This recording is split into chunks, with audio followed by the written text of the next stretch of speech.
ये कोई आम किस्सा नहीं है। ये उस हस्ती की बात है जिसे दुनिया आज भी बाबा बुल्ले शाह रहमतुल्लाह अलैह कहकर याद करती है। हम आपको वो किस्सा नहीं सुनाएंगे जो सिर्फ जबानों पर गर्दिश करता रहा, बल्कि हम कोशिश करेंगे कि उस हकीकत के करीब जाएं जिसे वक्त के साथ या तो छुपा दिया गया या समझा ही नहीं गया। हजरत बाबा बुल्ले शाह सरकार रहमतुल्लाह अलैह खालिस सैयद थे, मगर सवाल ये है कि वो खुद को सैयद कहलवाने के बजाय आराएं क्यों कहने लगे।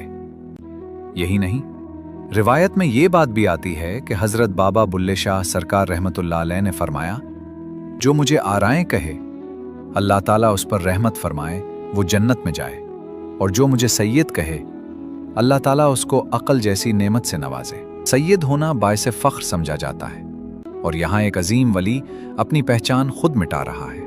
आज का यह किस्सा इसी सवाल से शुरू होता है, आखिर क्यों हजरत शाह इनायत वली रहमतुल्लाह अलैह ने हजरत बाबा बुल्ले शाह सरकार रहमतुल्लाह अलैह को उस सख्त आजमाइश में डाला। बिस्मिल्लाहिर्रहमानिर्रहीम। इन्नल्लाह ला यंदुरु इला सुवरिकुम वला इला अजसादिकुम वलाकिन यंदुरु इला कुलूबिकुम व आमालिकुम। बेशक अल्लाह ताला तुम्हारी सूरतों और तुम्हारे जिस्मों को नहीं देखता, बल्कि वो तुम्हारे दिलों और तुम्हारे आमाल को देखता है। हजरत बाबा बुल्ले शाह सरकार रहमतुल्लाह अलैह अक्सर आबादी से दूर जंगल की तरफ निकल जाते, जहां तन्हाई में बैठकर अपने रब को याद करते। एक दिन ऐसा हुआ कि उनके वालिद मोहतरम उन्हें तलाश करते हुए जंगल तक जा पहुंचे। उनके वालिद मोहतरम खुद साहिब हाल बुजुर्ग थे। कहा जाता है कि हजरत बाबा बुल्ले शाह सरकार एक दरख्त के नीचे बैठे थे। धूप तेज थी, मगर उनके सर पर एक बड़ा सांप अपनी फन फैलाए साया किए खड़ा था। उनके वालिद मोहतरम ये समझ गए कि ये बच्चा अब आम रास्ते का मुसाफिर नहीं। यही वो वक्त था जब उनके दिल में ये बात पुख्ता हो गई कि इस सफर में आगे चलकर सिर्फ इल्म काफी नहीं होगा, बल्कि किसी कामिल रहनुमाई की जरूरत पड़ेगी। वक्त गुजरता गया और वो घड़ी भी आ पहुंची जब उनके वालिद मोहतरम दुनिया से पर्दा फरमा गए। रिवायत के मुताबिक अपनी वफात से पहले उन्होंने हजरत शाह इनायत वली रहमतुल्लाह अलैह को बुलाकर एक अमानत सौंपी। उन्होंने फरमाया कि जो कुछ मेरे पास इल्म, निस्बत और हक की पहचान है, मैं ये सब तुम्हारे सुपुर्द करता हूं। जब मेरा बेटा उसके काबिल हो जाए तो ये अमानत उसे दे देना। फिर उन्होंने अपने बेटे से कहा कि बेटा, आगे का रास्ता अब तुम्हें शाह इनायत की सोहबत से तय करना होगा। ये बात हजरत बाबा बुल्ले शाह सरकार के दिल में बैठ गई कि ये अमानत तो मेरे वालिद की है, मेरे अपने घर की बात है। शायद ये मुझे बगैर किसी बड़ी आजमाइश के मिल जाए। यहीं से किस्से में एक नाजुक मोड़ आता है। कुछ अरसा बाद वो उस ख्याल के साथ हजरत शाह इनायत वली रहमतुल्लाह अलैह की बारगाह में हाजिर हुए कि अब वक्त आ गया है कि वो अमानत उन्हें मिल जाए। वो अमानत जो मेरे वालिद साहब आपके पास रख गए थे, अब मुझे अता फरमा दीजिए। ये सुनकर हजरत शाह इनायत वली कुछ लम्हों के लिए खामोश हो गए। फिर रिवायत के मुताबिक हजरत शाह इनायत वली ने फरमाया, नहीं, ये कोई आम अमानत नहीं। न इल्म की किताब है कि हाथ में दे दी जाए, और ना ही कोई नस्बी विरासत कि बस मांगने से मिल जाए। जैसे मुझे मिली है, तुम्हें भी वैसे ही मिलेगी। ये अल्फाज हजरत बाबा बुल्ले शाह सरकार उस वक्त पूरे तौर पर न समझ सके।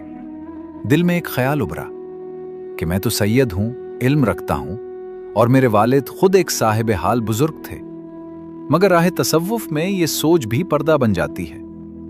हजरत शाह इनायत वली ये सब खामोशी से देख रहे थे। रिवायत में आता है कि उन्होंने हजरत बाबा बुल्ले शाह सरकार को सख्त अल्फाज के साथ वहां से भेज दिया। रिवायत के मुताबिक उस मुलाकात के बाद हजरत बाबा बुल्ले शाह सरकार रहमतुल्लाह अलैह खामोशी से वहां से रुखसत हो गए। रास्ते में चलते चलते वो थक गए। रात हो चुकी थी और एक गांव के बाहर उन्होंने कुछ देर आराम किया। वहां उन्होंने एक अजीब मंजर देखा। गांव के एक घर के बाहर एक कुत्ता बैठा जोर जोर से भूंक रहा था। अंदर से उसका मालिक एक छुरी लेकर बाहर आया और कुत्ते को मारकर भगा दिया। कुत्ता कुछ देर बाद फिर वापस आया और दोबारा दरवाजे पर भूंकने लगा। यह सिलसिला 2-3 बार दोहराया गया। फिर रिवायत के मुताबिक तीसरी बार मालिक छुरी के बजाय रोटी लेकर बाहर आया और कुत्ते को खिला दी। ये मंजर देखकर हजरत बाबा बुल्ले शाह सरकार गहरी सोच में पड़ गए। उन्होंने दिल ही दिल में कहा, उठ बुल्लिया, हमसे तो ये कुत्ते अच्छे हैं, ये मार भी खाते हैं मगर मालिक का दर नहीं छोड़ते, कभी न कभी उन पर करम हो ही जाता है। उसी रात रिवायत के मुताबिक हजरत बाबा बुल्ले शाह सरकार की आंख लग गई। ख्वाब में उनके वालिद मोहतरम आए और सख्त लहजे में फरमाया, बुल्लिया, ये अमानत ऐसे नहीं मिलती। ये मत समझ कि तू सैयद है और शाह इनायत गैर सैयद है। इस रास्ते में नसब नहीं, सिर्फ मेहनत और सब्र देखा जाता है। ये ख्वाब उनके दिल पर गहरा असर छोड़ गया। वो फौरन उठे और दोबारा हजरत शाह इनायत वली रहमतुल्लाह अलैह की तरफ चल पड़े। मगर रिवायत ये भी बताती है कि उस वक्त शाह इनायत सख्त नाराज थे और बुल्ले शाह को अपने करीब पसंद नहीं करते थे। ये सिलसिला कुछ अरसा यूं ही चलता रहा। रवायत के मुताबिक इसी दौरान हजरत बाबा बुल्ले शाह सरकार दिल्ली शरीफ गए और वहां ख्वाजा कुतुबुद्दीन के शहर में खुसरों के घर नौकर बनकर नाच सीखने लग गए। फिर एक मौका आया जब उर्स का दिन आया। बुल्ले शाह वहां पहुंचे और उस नीयत से नाचने लगे कि शायद आज मेरा यार मुझसे राजी हो जाए। उस मौके पर उनके कुछ अजीज व अकारिब भी मौजूद थे। उन्होंने कहा, बुल्लिया, शर्म कर, सैयद होकर गैर सैयद के सामने नाच रहा है। रवायत के मुताबिक हजरत बाबा बुल्ले शाह सरकार ने निहायत सुकून से जवाब दिया, जो मैंने देखा है वो तुम ना समझ सकोगे। ये अक्ल की बात नहीं, ये इश्क की बात है, और इश्क हर एक को नहीं मिलता। जब बाद में हजरत शाह इनायत वली उर्स में तशरीफ लाए और बुल्ले शाह का हाल सुना तो वो खामोशी से वहां से चले गए। ये भी एक इम्तिहान था। रवायत में आता है कि फिर एक दिन तेज बारिश हो रही थी। हजरत शाह इनायत वली के घर के बाहर पानी निकलने के लिए दीवार में एक सुराख था। हजरत बाबा बुल्ले शाह सरकार वहां पहुंचे और उस सुराख के आगे अपना सर रख दिया। उनका ख्याल था कि जब पानी रुकेगा तो मुर्शिद बाहर आएंगे और मुझे देख लेंगे। अंदर पानी जमा होने लगा। मुर्शिद ने बाहर आए बगैर एक डंडा उठाया और सुराख में जोर से मारा। डंडे के साथ लोहे की नोक लगी हुई थी। रवायत के मुताबिक वो नोक बुल्ले शाह के सर पर लगी और खून बहने लगा। जब शाह इनायत ने डंडा खींचा तो उस पर खून लगा हुआ था। वो फौरन बाहर आए और देखा कि हजरत बाबा बुल्ले शाह सरकार जख्मी हालत में जमीन पर पड़े हैं। ये मंजर देखकर मुर्शिद का दिल पिघल गया। उन्होंने बुल्ले शाह को सीने से लगा लिया और आंखों से आंसू बहने लगे। मुर्शिद ने पूछा, बुल्लिया, कुछ कहा क्यों नहीं? रवायत के मुताबिक बुल्ले शाह ने आहिस्ता से कहा, सरकार, मैं तो रास्ता भूला हुआ हूं। यह सुनकर हजरत शाह इनायत वली ने उन्हें मजबूती से थाम लिया और फरमाया, अब तुम समझ गए हो, यही वो रास्ता है जो हक तक ले जाता है।